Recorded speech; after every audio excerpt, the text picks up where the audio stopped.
बिस्मिल्लाहिर्रहमानिर्रहीम। अस्सलाम वालेकुम guys, welcome back to kitchen with Farzi. आज मैं आपके साथ बहुत ही मज़ेदार और चटपटी खट्टी इमली की चटनी की रेसिपी शेयर कर रही हूँ। इसे आप जो है लंबे अरसे तक के लिए स्टोर भी कर सकते हैं। ये बहुत मज़ेदार बनती है और झटपट बनकर तैयार हो जाती है। तो आइए स्टार्ट करते हैं।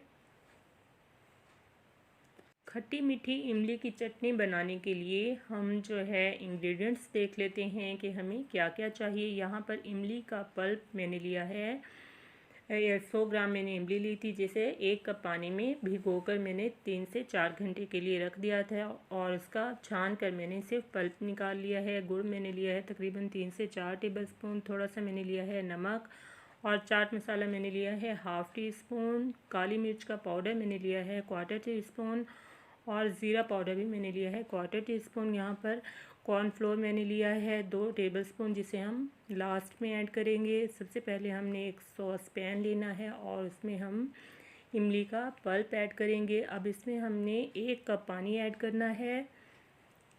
पानी ऐड करने के बाद इसमें हम गुड़ ऐड करेंगे।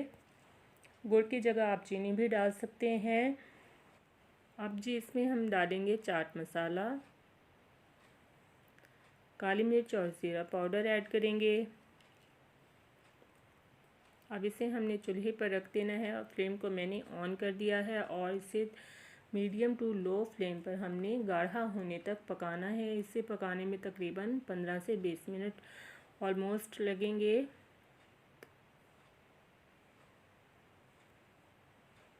यहाँ पर तकरीबन 15 से 20 मिनट बाद इमली का पल्प जो है गाढ़ा हो गया था। अब इसमें मैंने कॉर्नफ्लोर थोड़ा सा ऐड किया है, तकरीबन 1 चम्मच मैंने कॉर्नफ्लोर थोड़े से पानी में शामिल करके इसमें ऐड किया है, ताकि इमली की कंसिस्टेंसी जो है थोड़ी थिक हो जाए।